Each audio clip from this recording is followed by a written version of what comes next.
All right, welcome. Quick intro today. We are talking. Well, the topic on here is improving youth players' skill set on the field.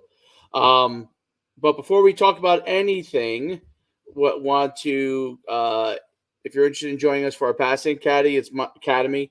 It's myfootballcamps.com/passing. That's our passing university that we're running in Hazlet, New Jersey. Um, First night was last on Monday. Tonight again is a we'll be going 6 p.m. for youth, 7 p.m. for high school, middle school, and it's a great opportunity to really to get yourself ready for the season. That's the bottom line objective. No fluff, no. Listen, you if you want to make 50 moves on the side, you can do that over at warm while you're warming up. But then you're going to learn the skill sets. I mean, yes, we're going to run routes. Yes, we're going to teach you.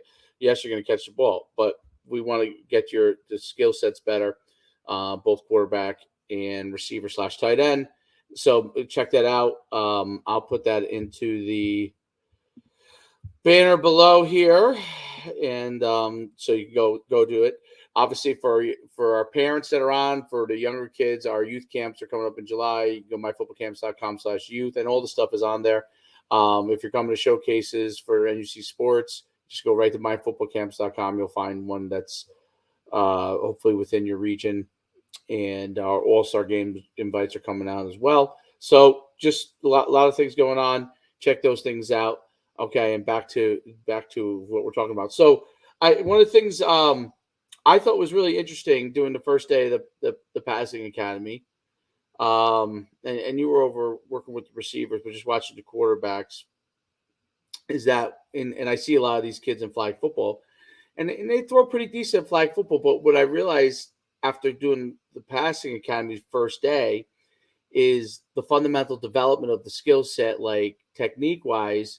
Even though someone has an arm, like they might look good in flag, or even they could throw it in a regular tackle, but they have to develop from the ground up that foundation, and that foundation is so important because that allows you, and in my opinion, when you see guys, and in my experience, when you see guys who everyone wants to make a off-platform throw, right? Well, if your fundamentals are sound, your off-platform throw will keep your mechanics in place, and you'll be able to do those kind of things. But if you don't have the mechanics, your off-platform throw is going to go as an interception to the other direction, or just won't even get to your desired target in the right way.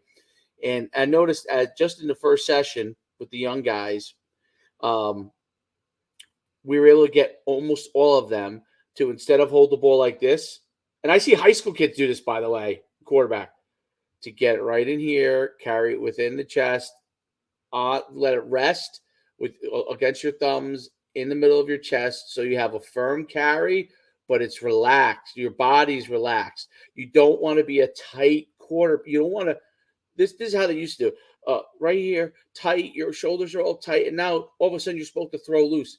Keep it in here nice and loose because it's all these things are the same principles, right? If you want to explode, it's not being tight running that makes you explode. It's relaxing yourself so the explosion can happen. So you have a firm grip, but your shoulders and your arms are under control, relaxation, right? You don't want your shoulders all up high. Nice, relax. So when you go to release the ball, you can get maximum power. It's just when you watch a sprinter run, okay, they're driving hard, but their face, if you see their face is like, it's nice and relaxed, right? That means their shoulders are relaxed. That means so they're in control, right? And allows them to go fast. So it's the same kind of principle.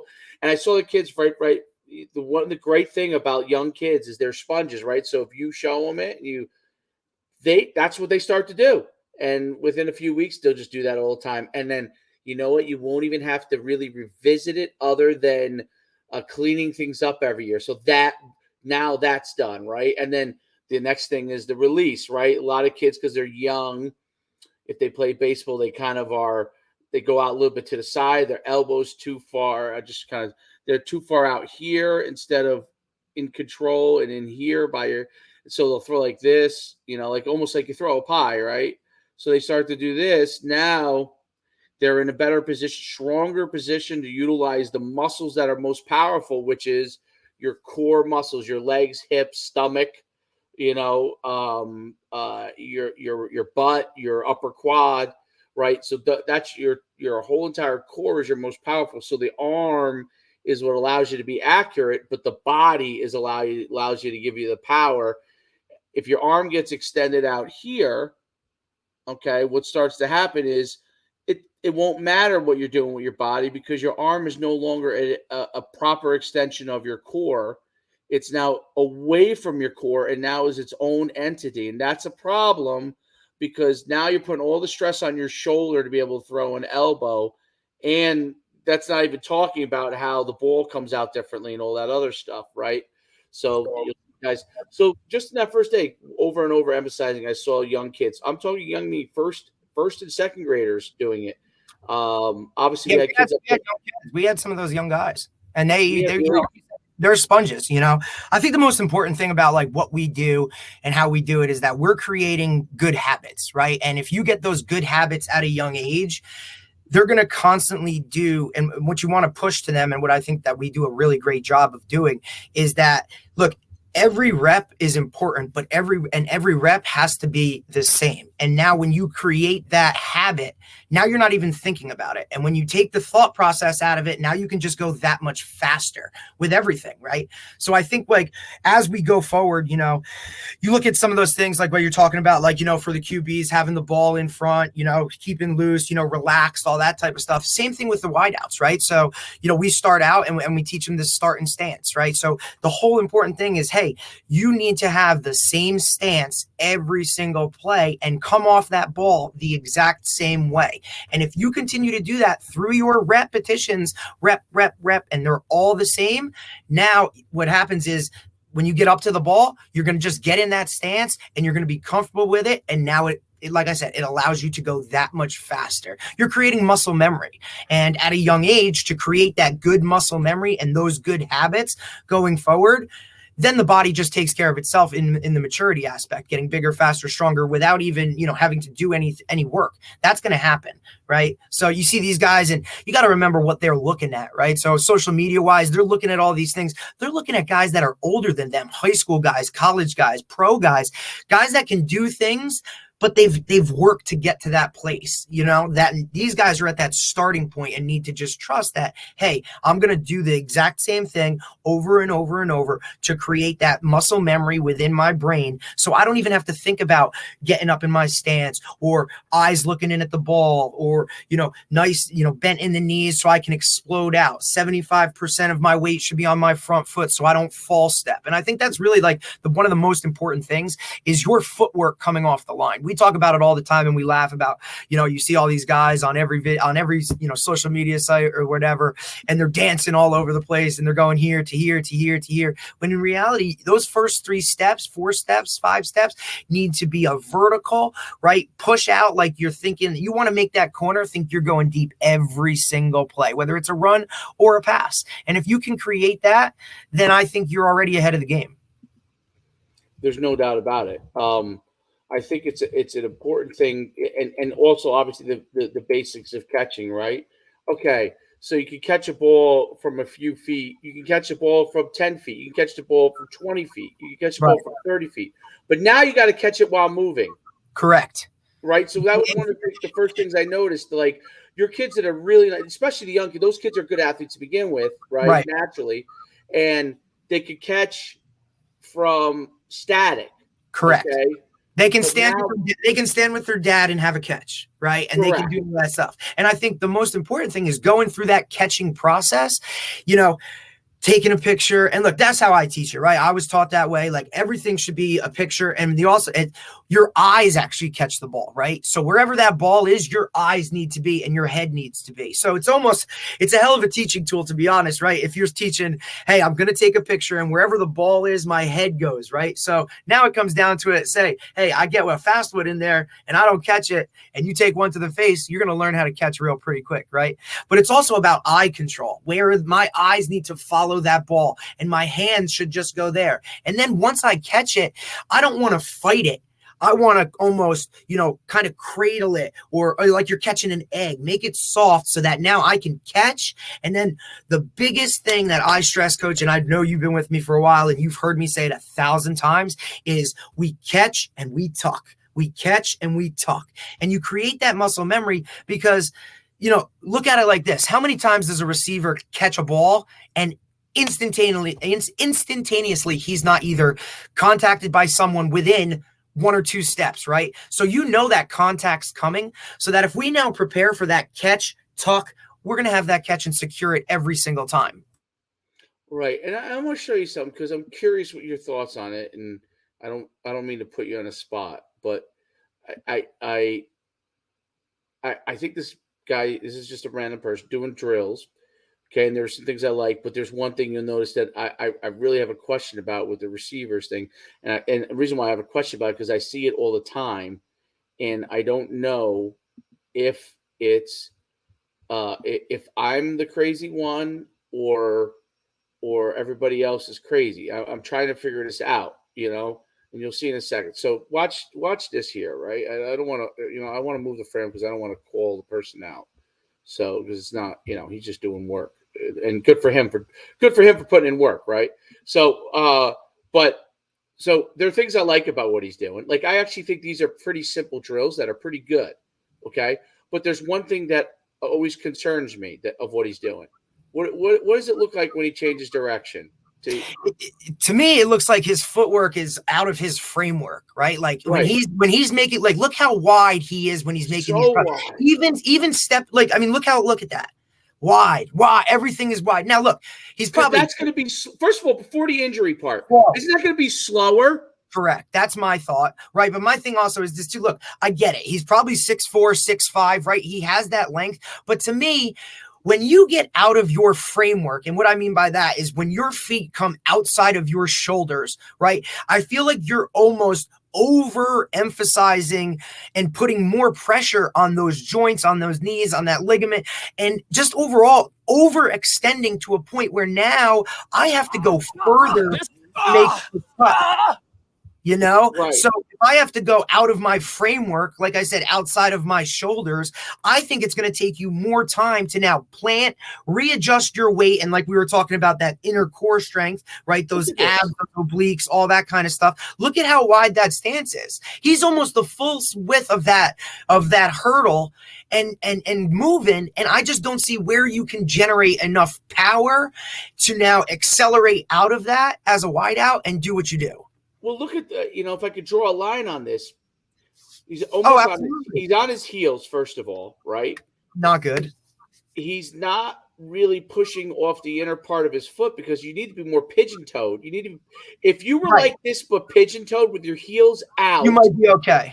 Yeah, heels out. And listen, exactly how I teach the receiver stances is, hey, you're standing there, feet are shoulder width apart. Take a step like you're walking down the hallway. Okay, that should be your comfort level. Now, you take that front foot and you tilt it, right? And you move your toe in just a little bit. Yep. So that now you have balance, especially in today's game where, hey, we're on the ball. You may be sitting there when a quarterback's trying to change a play, right? Like you want to be comfortable out there in your stance, but you want to be ready to go. So that allows you to create that nice balanced stance, slight bend in your knees, a little lean forward, make sure the weight is about 75-25 on that front foot. And now you're driving out as you explode off the ball. So this is the way that we see it. Right. This is exactly opposite of what you want. The knees are pointed inward. Right. Okay, which is all that pressure on that ACL and MCL. Everything. Bad. The heel is in and the toe is out. So less power. Correct. Okay. More chance. I mean, if you got rolled up here, you're done ankle wise. I mean, everything. I mean, he could blow every CL in that. Everything is just blown out all the way up to your hip. And so this toe should be inward.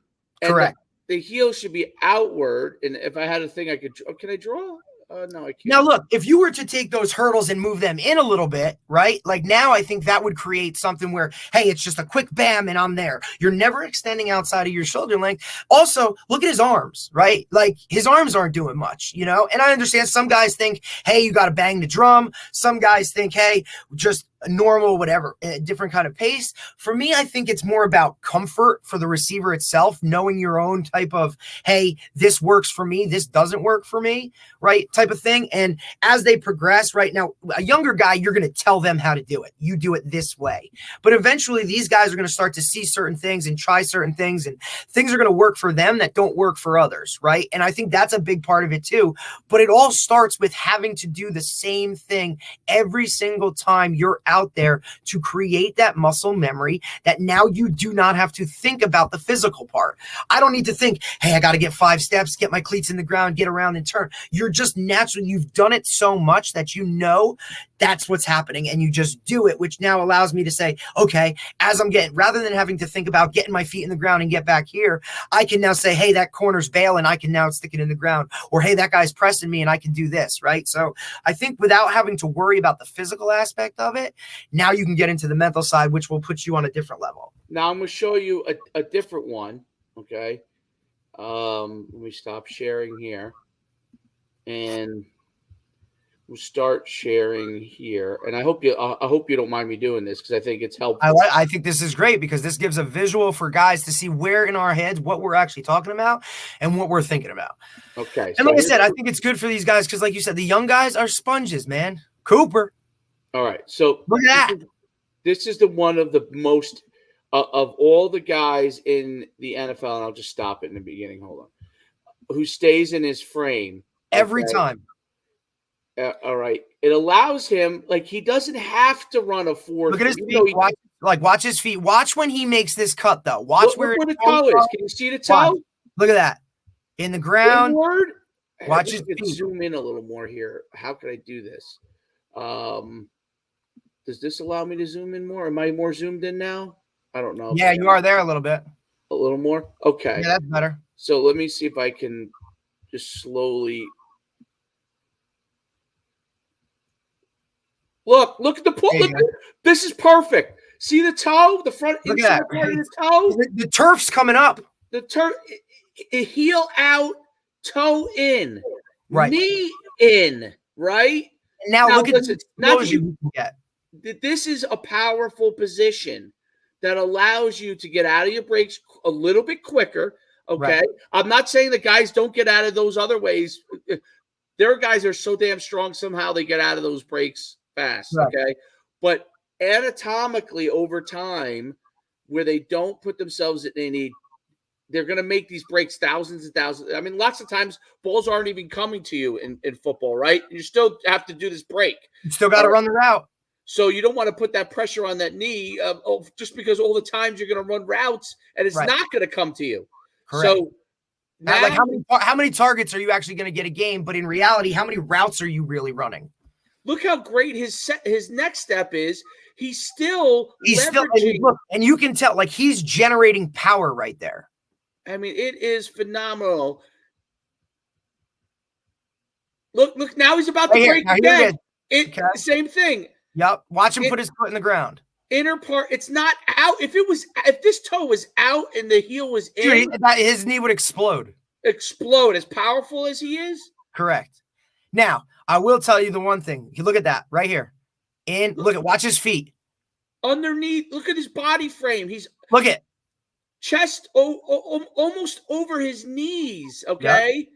I mean, it's incredible. That's his core strength, right? Like, that's his tightness in the middle to be able to maneuver his body right here. Boom. Look, ball's already gone. Break. Same thing. Yep. And look at his foot in the ground. Look at he's even getting ready. Look at that push off of that one. Look at the toe on the left-hand side right there. The left one's even more amazing because instead of getting out of his frame, he turns his hips. And that's what it's all about, because anatomically it starts with your feet and it works all the way up, correct? So now look, everything follows his body. Look at his arms. His arms are ready to receive the ball. Look, I'm up, hands, I'm picture, I'm catch. Look, that's not a very good look in that situation. That's not a very good ball, right? Like that ball, he has to actually kind of make a play on that. You would really kind of want that out in front here so you could catch and turn right to the pylon. Instead, he has to turn around the other way. Watch him. Look at his toes. He's great. I mean, now he's in reaction mode now, right? He's already caught the ball. He's already got it tucked. right? So he's ready for the explosion. Now here's his feet. All right, now I go be a football player. Yep. And look at that. Even this, look at that. This is a reaction mode where sometimes you get out of your frame because of reaction. But he's done this so many times. He also knows where he is, right? He also knows where he is. In another spot, he may take this wider, but because he's down here on the goal line, he knows where, hey, I got to get to that pylon right now. Bang, I'm gone. Right. But look, he's not reaching the ball either, right? He's got that thing tucked. He knows, hey, I'm going to clear this. I'm getting in. This route running, because route running you can control for the most part. 100%. His hands on you, but you could really and even in his reaction part where he's running, he's still almost completely anatomically correct. Correct. It's harder when you have to react to something, but he does it just because he's done it so many times. He's able to get his body right. And look at the corner. The corner has no idea. Look at the corner. Look at how bad his position is. There you go. This is this is perfect. Look at the corner. Now he's in a bad frame. He's pigeon-toed. He's got, he's not pigeon-toed. He's outward-toed. Right. My fault. But look at his knees, his legs. It's just, look. He can't react. No. If he was in his frame, he'd have a chance to make a play on this ball. So in one play you could see, and look, these are both pros, right? Yeah, and that's the other thing, right? Like, these are guys that are at a high level, but even at a high level, look, you see one guy doing it right, one guy is doing it wrong. That's not to say that the corner for that team right there, the Texans, doesn't do it right, the next time. I think it's the Texans, or no? I think, what I think happens? No, I think that he does it more often wrong than right, because... And that's what his body remembers, right? What his body remembers. So here's the other thing too, and I know this will be the argument, and this is kind of where I think you and I would get blowback on something like that, is like, hey, you're looking at Cooper Kupp. He's a short, right? He's like one of the shorter guys in the league. How do I stay within my framework if I'm short? He's 6 feet. 6'6"? You know what I mean? But in the grand scheme of things, how does a guy who's 6'5" now stay within that framework? Let's find Jerry Rice. I think that's Jerry Rice was how tall? 6'2", maybe 6'3". Now, we also know that when you get to that high level, receivers are kind of broken down into pseudo categories. There are guys that run certain routes really well and don't run other routes really well. Correct? Are we in agreement on that? Yeah, I mean, listen, there are guys that are, but my point is that you want to, even whether you're big, small, or in between, the more you do it the right way, like in the right position, the more here is going to just happen naturally. The better, safer you're going to be. Is that a fair way of putting it? Not only are you going to be better, but you're going to be you're going to have I'm just trying to find us. I also just think that, like, listen, like when you start getting to that high level and all that kind of stuff, like, right, like now you're talking about, look, I can run routes on air and I can keep my body this way or that way. But even so, if I'm running, now if we're in game mode, right, and we're in a game and I'm running a route and I'm outside of my framework, who's to say that now, like you said, all of a sudden I don't have other guys that are coming in, and now with that leg kind of out there, right, rather than in my body, rather than in close to my body where I can protect it, it's just kind of out there. You're going to get rolled up on. Guys are going to tackle you and hit that, you know what I'm saying? Where I just feel like the other way, it kind of gives you less opportunity for injury. All right, well, let's, and I don't know if we'll be able to see it here. I have a couple of good Jerry Rice stuff. So, we're also using two of the best that have ever done it. No, but who do you follow? Okay, correct. Like if you want to be the best, why wouldn't you look at the guys that are the best? Let's watch Jerry Rice as an older person. Okay, running around at, what is he, 50? Okay, this is 2017. This is him at like a camp or something. Yeah, and he's probably still out there just doing his thing. What you'll notice is he stays within his frame no matter what he does. All right, let's see. But that's why we talk about certain lifts, right? Like certain lifts can help you with that explosion in that core muscles. All right, here's old man Jerry. Look at him running around. Look at this. Everything's tight. I mean, I love the fact that he's wearing run. Yeah, look at this. Look, come on, look how tight it is. So let's go slow. Look, first step, look, explosion off the ball. You can tell that he's and you know what's interesting about Jerry? Gone. He's naturally outward toed. So watching him run, right? So he has to, anatomically incorrect. Just his his nature of how his body is. Okay, so let's see when he breaks. Does he push off in? He forces himself inward. See it? He forces himself inward, even though he's anatomically, his body, the way he's, is more outward. He forces himself inward. Right. Well, look at his body. You can see when he goes to cut his lean, right? So he uses that weight up top to pull that rest of it into where he needs to be. Inward, even though his normal running style, see, because see that look, he turns his hips to run. It's amazing because he's a naturally, you can see right away, he's a naturally outward toed runner. Okay. Which is probably why his 40. I love how he makes the cut right here. I love how he makes this cut right here, like he's running away from a safety. It's just great. I love it, right? Oh, it's great. This looks like the opening. Is this like an old school opening? It looks like a high school camp or something. Yeah, it might be an old school opening. Yeah, it looks like it. Yeah, he's got the baggy shorts on. Love it. I think that's so interesting, because of the way that he is even naturally outward. That's his, like there are people that are, and then so he's gotta actually work more than everybody else because his body is, that's just, hey bro, that's the cards you were dealt. So you know what? You got to figure it out and work. And he knows, but think about it. He's done it so many times, right? That he's created that.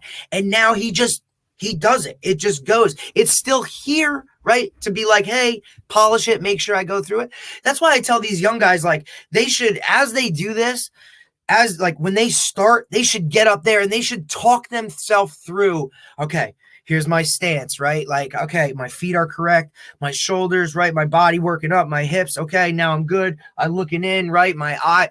And then what's the other thing that we talk about with wideouts all the time, right? Like, what do I do with my hands? Where do my hands go, right? Do I have them up here? Do I have them hanging, right? We've seen guys do with cross, all that kind of stuff. Look, whatever they want to do is fine with me, as long as we're not pre-snap movement doing this thing, right? But the only rule I have is that if you're in press coverage or you're going to get pressed, your hands better be up so you're ready to fight and get out of there. If you keep your hands down on press coverage, that DB automatically is going to win that and get hands on you before it, and now you're erased and you're out of the play right away. So you got to make sure your hands are there and get ready to fight, get out, stack your guy, and make sure you're in your route. And that's something that's down the road. You know what I'm saying? Like these first couple sessions, man, it's about catching and it's about your start. Get off the ball, catch the ball. And so like you said, it's a lot different catching the ball, standing in the backyard with dad 10 yards away or running a route across. And then start to move. You start to move slowly. You move to the right. You move to the left. But so let's look at this. So this is, I always talk about one. I'm very friendly with a guy named Jeff Christensen who runs Throw It Deep. You'll see who's throwing here. But this is Throw It Deep, and this is their working with June. All right, he's in Arizona, and they're high school kids with this person, and you'll see who it is in a second. Okay, because he trains, and you'll see. I see who it is. Yeah. So you'll see what they're working on, right? Okay, here it is. See, look at the ball carry. What did I talk about? Nice job, Patrick. Nice and right here. I'm sure he has a nice grip on it, but not too tight where he's trying to pop that ball. Look how relaxed his shoulders are. Look at those shoulders. Look at his elbows are down. Look at his legs. The elbows are down. How many times you see guys rolling, doing things with their elbows up? Okay. Elbows down. Good. This anatomically, ball by ear, right? Perfect. Good. Okay, so now let's watch here. This is all high school kids with them. Do they all look the same? Almost all of them. This kid has a little bit of an overbend here. Yeah, right here. This kid's a little taller, right? They're high school kids with him. That's a pretty big boy right there. But look how Patrick is preparing to make a regular throw here. It's funny because everybody uses Patrick as the guy who is he just makes crazy throws. He does all this, He works this first, okay? like, This is and what that's he what, knows. that's what, and we've talked about this, and I've said this to you. I said, look, everybody wants to make all these off balance throws and throw across your body and this and that, and they use him as the example. But you got to understand something. He's out there when he does that stuff. He's doing it to make a play. That's not what he's doing on the regular. This is what he's doing on the regular. He's working his basic technique and mechanics so that he goes through the same process every time he gets a snap. And then he is now prepared to, if I have to make that play or if I have to make that throw, I can go do it. Right. All right, here's what I want you to look at. See this kid, see the Patrick in red, the kid in black, and the kid in red in front of him. Do you notice? Look at all their left foot, all the same. Inward, heels out, toes inward.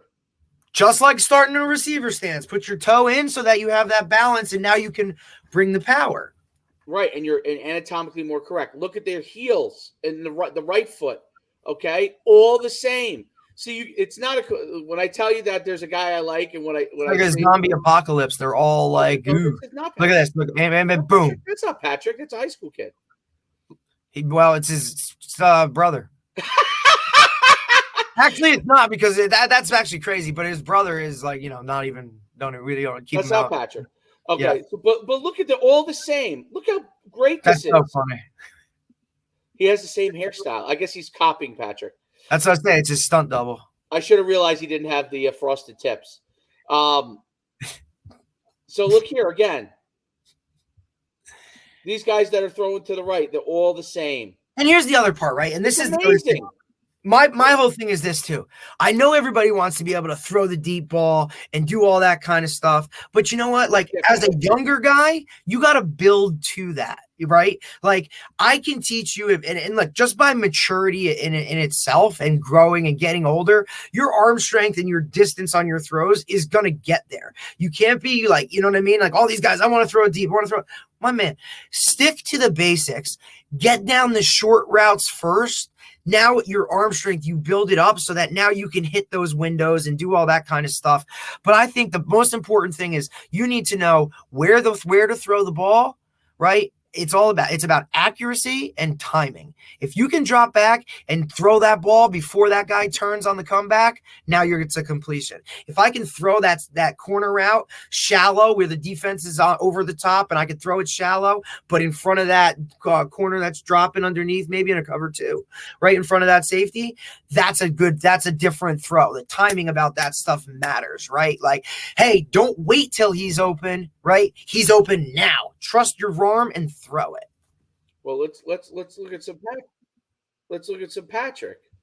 Let's see if we can look. And we see our guys do that, right? And it's one of the basic things that we always have to teach in the beginning. It's like, hey, man, you don't wait till he's open. He's open now. So throw it. Those windows close quicker, right? The higher level of football you get, the quicker the game gets. And that's got to speed up all through your mechanics, everything. But that doesn't mean that now that stuff gets thrown out the window just because you're in the middle of a game. Okay. You still got to be, and that's why reps are important, because now when you are dropping back and you got 4 guys coming at you and you got another guy off the edge over here, your body just knows, hey, this is where the ball should be. This is how my feet are. Now let me step up here and I can throw it and let it go. If you're thinking about that stuff in the middle of a game, now we got problems, because you're thinking about your mechanics and your footwork, and I got to do this and I got to do that. And meanwhile, you're getting tackled, or meanwhile, you're not seeing defense that just rolled their coverage. Like, you got to have that muscle memory created so that it's just natural and you don't have to think out there. Absolutely. Let's see if we can see this here. Man, that dude looked like Patrick Mahomes, man. He has the same hairstyle. I know. We messed that up, and that's life. It's good because there's only 30 people that'll watch the whole thing. So hey, hey, for those 30 people right here, check it out. Legendary Leadership. Got your book, buddy. All right. Oh, you have it. Yeah, there it is. There it is. Boardwalk Beast, and we got our Legendary Leadership. let's see if we have it here. Let me see if this is it here. And look, I think I want to give a credit to those guys that we had that first night at our passing university, man, because those guys literally came in and they don't know what to expect, right? Like we can explain it, whatever, but like we also coach it at a high level. So we're telling them things, and these are young kids, man. We're talking young puppies here that are like, that just love the game and kind of want to get into it. And I think it's great that they're out there and they're doing their thing. And, they're phenomenal. They listen and they just want to get better, which is awesome. All right, so look here, Patrick. Patrick's a little bit out of his frame here. A little wide there. But look at his arm angle. But look how he recovers. He's a little wide, but obviously he's being rushed. It's a little different when you're being rushed. But look how he gets his feet to right. See how he gets his foot in the right position? It's amazing. With pressure, right? So with pressure, he literally has a guy hanging on his jersey. He literally has a guy hanging on his jersey. The toe's now in, and now he gets enough on the ball. Well, that's another part, right? So guys are talking arm strength, right? But that comes with maturing when you get in the weight room, right? When you can get that arm strength, because most guys right there cannot make that throw with just that, and a guy hanging on their jersey. But he gets his, because he has such good mechanics. Exactly. Here's a great. Here's a better example. And look, it is. Look, I don't think you get to the league unless your mechanics are solid and that type of stuff. But I just feel like there's always stuff to work on. Remember, some guys are very different. Guys are so talented. See, here's the thing: most people aren't these guys. Okay, you want to learn from the guy. Didn't take long. Are doing things anatomically correctly, because like that's going to help you. Great work. Look at that. Oh, wait, hold on. I lost. Oh, here we go. All right. Here it is. Oh, whoa. Let's freeze it. Now that's his drop. Look at his feet. Right there. Look at that. In toe. Boom. Out. Right. Heel. He looks just like those kids we looked at, right? Now it looks like he's going through a clinic. They have the same coach. Those kids. This guy works with Patrick. But that's why I thought it was Patrick, because he works with them. And maybe that's why the kids have the same haircut as him. But he's been to one of their camps. Right. So, but look at that. That's exactly what those kids look like. They're high school. Like I said, it looks like a zombie apocalypse. All of them are doing the same thing. It's awesome, dude. See, it's awesome. I mean, good golly, that throws me. All right. So, but I wanted to bring those up because this is what I want to do when we talk about these kind of things. Show things that are good, show things that need to be corrected. It's not pointing anybody out in a negative manner. No, absolutely not. These things will make the difference of making you better over time. And I mean, I don't know. It's awesome because you get the power. You're less likely to get injured. But anyway, I think it's also like when you do it that way, okay, right? Now that your feet are under you, you're almost doing a squat, right? Like a pseudo squat where you're actually strengthening your legs just by running routes that way. It's one of those things like, that you don't really think is happening, but it's happening. The other thing is like, too, like when we're talking catching and all that kind of stuff, like for the little guys and stuff, like it's literally about just being comfortable with the ball, right? Because once you're comfortable with that, and look, I get it right now. They're so small. When they tuck it, they can't even like keep it right here right now, even using their ball. But I think that's what works for them. And it's really good. It's awesome. It's awesome. We actually gone for 38 minutes breaking this down. I really like it. Before I go, you have a gaming chair, right? Is that what you have? This thing, dude? Yeah, I just got one. Dude, this thing is fire. Yeah, this is what I got this too. Like it goes, because every now and then when you need like a little, like it just goes all the way back too. Yeah, I love it. I think it's like one of the best things. Look, and now I'm glad I'm not a gamer because I'm pretty sure when the new NCAA comes out, like I'd be addicted. Even though the college football players are rebelling. Did you see that? No, what happened? Oh, they're pissed because EA Sports only wants to give each one of them like $500 for having their name in the game. And they're like, 500 only? Are you kidding me? This is EA Sports, like NCAA 2024 football. Like I should be getting more than $500. So they're right now they're like in a situation. Well, what is the That's what I'm saying. I don't know, like, what it would. How do you put an amount on it? Like, what does EA Sports make from Madden? oh God, I'm curious. So they make declared revenue of 1.62 million from. It's 1.62 billion in 2021 across FIFA, Madden, and NHL. FIFA's probably big too. I didn't even Yeah, think. it's probably big too. So let's I was just doing. I was let's just. say it's a couple hundred. Let's say it's 300. Did you see the soccer player that just signed I think it was a $643 million deal for like a Saudi team? If you grow up Google it. It's right there because no wonder the people in Europe that's in South he America. He makes more than what would be the total salary cap for an NFL team. That's incredible. Maybe I have my kid. I'm in the wrong country and I played the wrong sport. You got to be Ted Lasso, I guess. Oh, I could do the mustache, dude. Look at it. I'd be good with a mustache. Ted Lasso gets the. Lasso took over soccer. I also highly recommend Netflix, new documentary on Arnold Schwarzenegger. I watched the first one last night. Phenomenal. Really? Phenomenal. I mean, love Arnold. This first one took him from when he was a kid in Austria through all his bodybuilding stuff. And then the second episode is him as an actor. And then the third one, they're 1 hour. And then the third one is him as governor. So you see him as Mr. Olympia and all that stuff. You see him as, kindergarten cop and twins and all that. Terminator and Commando's the best one. Commando's great. Commando's great. Conan too. Conan's great. Predator's great. Predator's great too. That's Predator was, and then he went into like the funny stuff, right? So then he was like the kindergarten cop was funny as hell. Yeah, Twins with Danny DeVito was awesome, but it takes you through. It's an hour each episode of how like first one's all about bodybuilding, second one's about like being an actor, and then the third one is about being governor. So highly recommended. Okay, well I'm gonna watch it. I was a huge. I mean, Arnold was big when I was a kid. It's awesome. It really is awesome. I didn't know I didn't know the story of like, I knew he grew up in Austria or whatever, but I didn't know like that he was like from the jump. He's like, look, I don't belong here. I need to get out of here. And part of being in Austria is they don't give you a passport to leave until you do like 3 years in the military. Was he? Did you ever see the movie? What is it? Pumping Iron? Have you ever seen it? Yeah, it's crazy. Oh, it's fun. Unbelievable, dude. It's but just like the way he looked, dude. But like it also talks about like, and obviously it's all him, right? So it's interviews with him like now going back and forth, and he's like, look, I cared about nothing else other than bodybuilding. Like I left Austria, got to the United States, went out to LA, and he just started like the original Gold's Gym. That's where he was. Yeah, that's where he lifted. He worked with that guy. And then there was like another one where he worked with that guy. Joe Reeder. Yes. And he talked about like, look, hey, I don't know.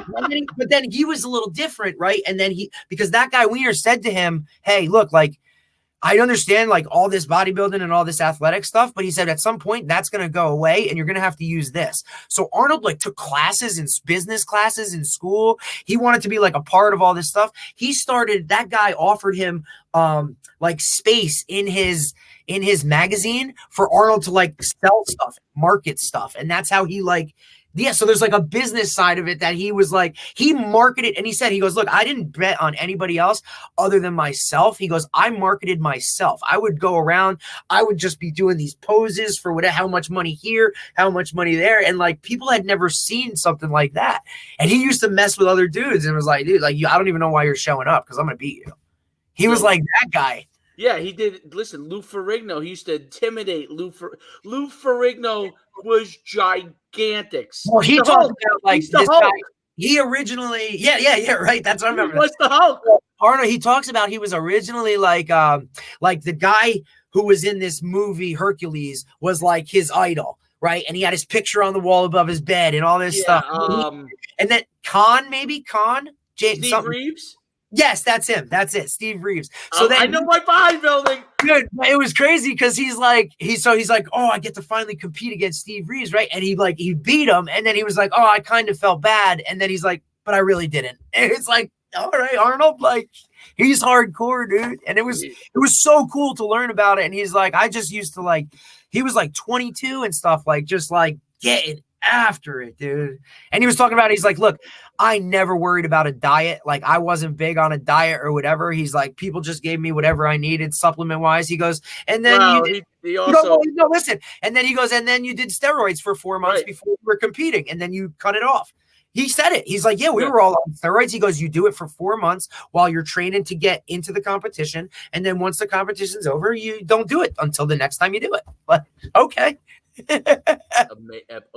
Dude, Arnold is. You see him on Venice Beach, dude, and he's like holding women, like on his arms and stuff. And he's like, dude, I only knew 100 words of English. Like, and one of them was like, I'd like to take you on a date. Dude,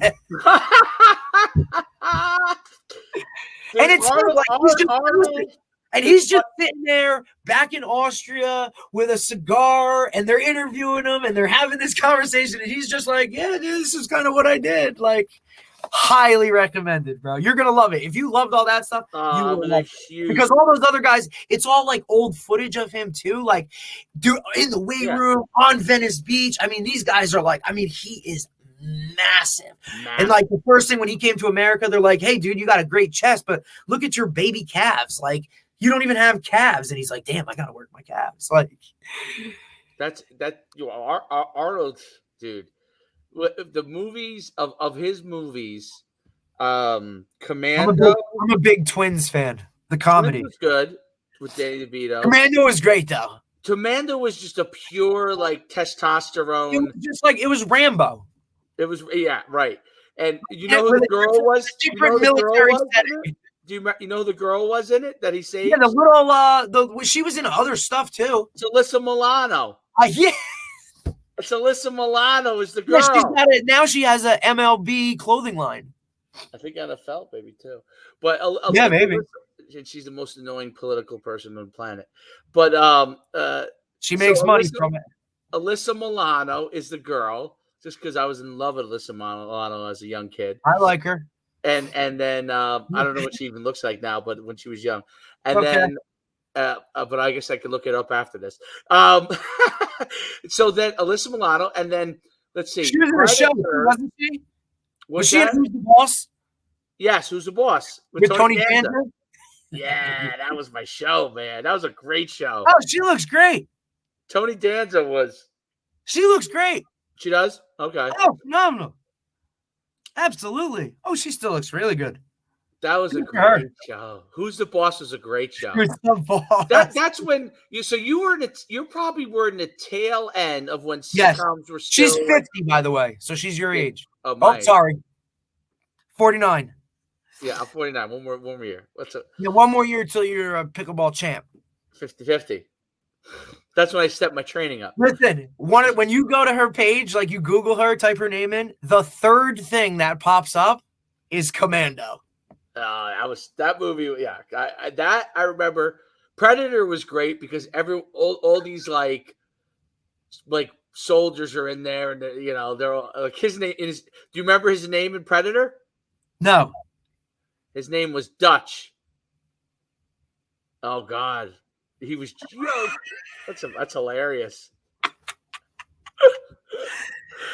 Oh, he's also got it's a pretty crazy life too, because he talks about like his growing up and stuff like that. And his dad obviously was in the military for Austria. They lost World War II. You know what I'm saying? So he was talking about a country of kids being raised by ex-soldiers with PTSD.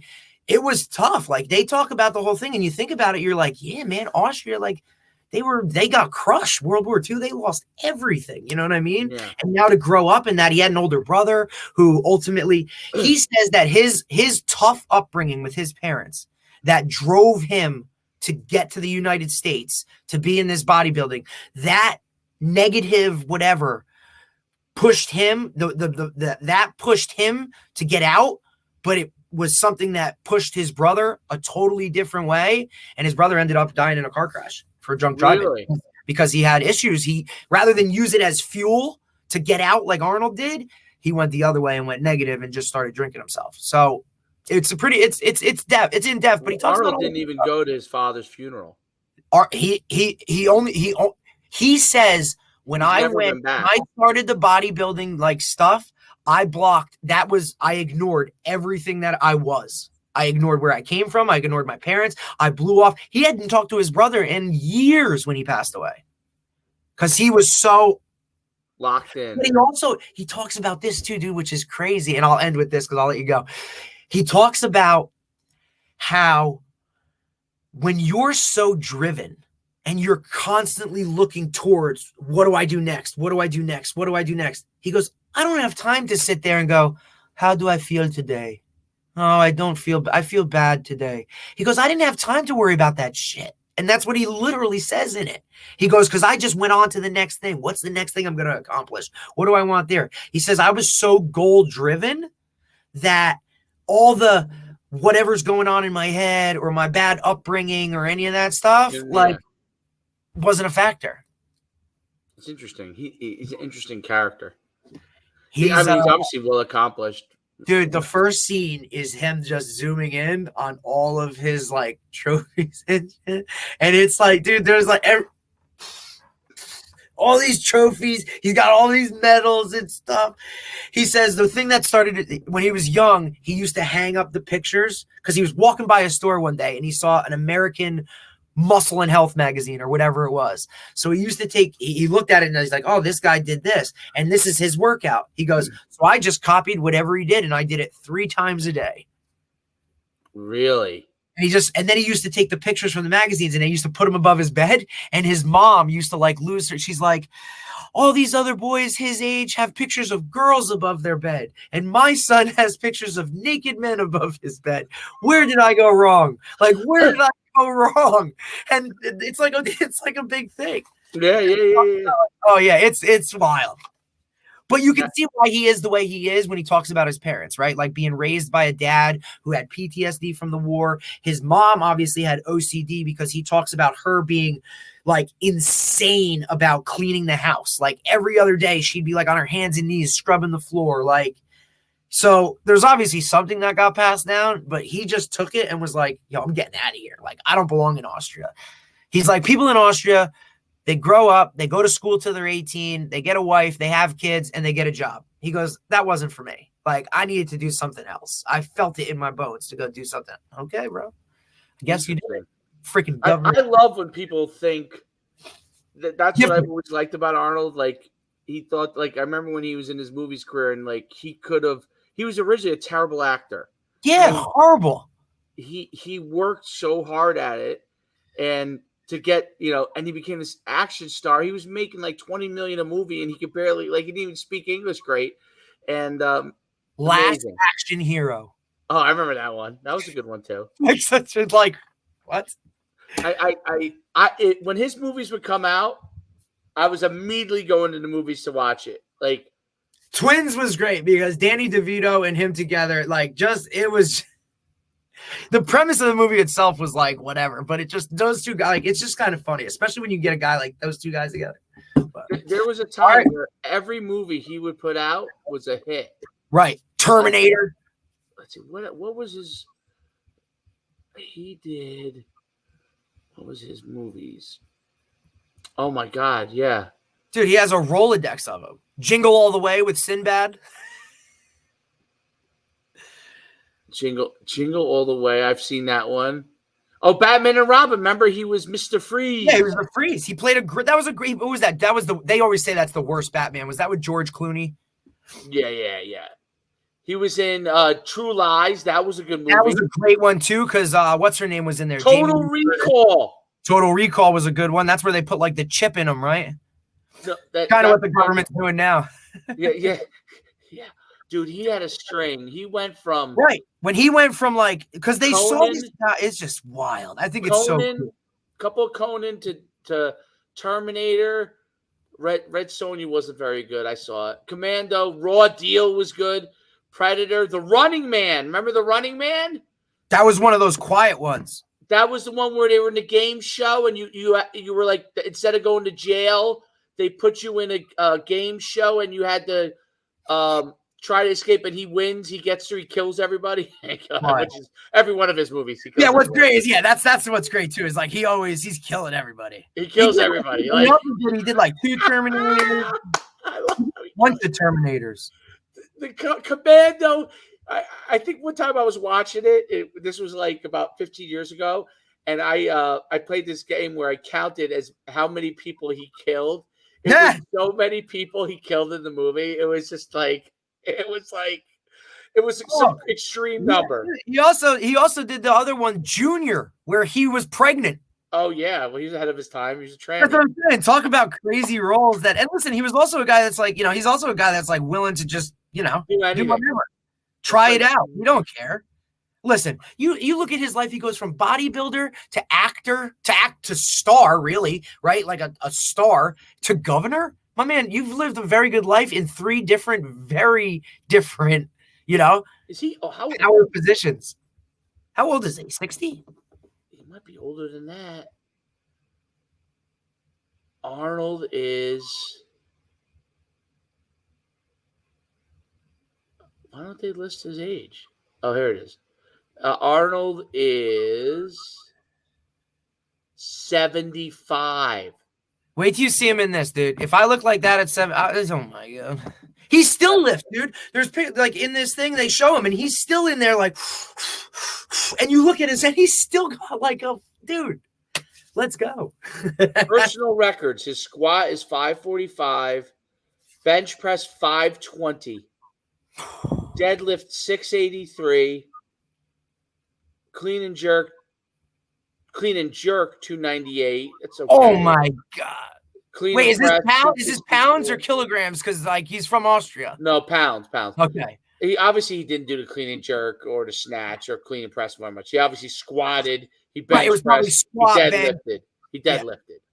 Yeah, 683. He deadlifted. Obviously, he was strong too. Yeah, because he says it in the thing. He's like, I used to deadlift like 700 pounds. He's like, you kidding me? That is Arnold. Wow, that's like a great time. It literally just came out. Watch it. Oh, it's good. But it'll be. There's a couple of great ones. So that one, then Urban Meyer thing is coming out. I can't wait for that. About his whole Florida run. I mean, look, you're talking Aaron Hernandez, Tim Tebow, the Pouncey brothers. Who is the real fast receiver? Harvin? Yeah, Percy Harvin, like Cam Newton. Did you see his what's the guy that used to coach with him that has his own podcast, a pretty popular one? The guy who coached with him at Ohio State, I think he got in trouble or whatever. Oh, I don't know. You should watch it. I see. I gotta check it out.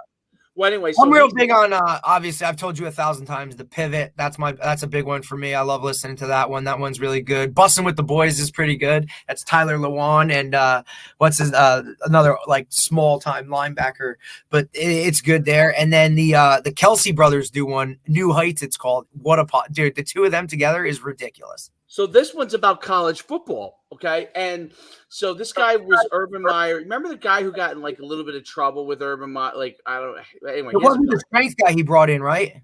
It was a coach. Anyway, so this guy coached with Urban Meyer, okay, and then he so he talked about when Urban Meyer came to Florida. He said, "I am recruiting," and he got this from Lou Holtz because Lou Holtz. I read his book. And he said when he came into Notre Dame, he couldn't believe how slow everybody was. And he said, we're only from now on recruiting guys that have bona fide track times. Right. He only recruited speed. That's what Urban did. So Urban said, we're only we want track athletes that we could make into tough football players. So, right. So he took all those guys like Harvin and all these track stars, basically. I mean, and turned them into megastars of Florida. He turned them into megastars at Ohio State because he was talking about that Ohio State, as good as they are, they don't have that many guys anymore that are burners like when they had all those guys. Is it Move the Sticks? It might be Move the Sticks. It's with let me see.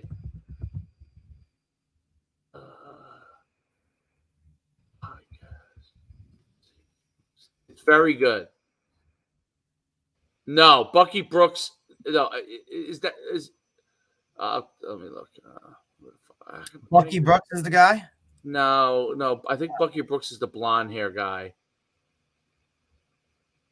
Well, look, either way, I'm just telling you, that's going to be one hell of a documentary. That's not Move the Sticks. Let me see. Former Ohio State coach podcast.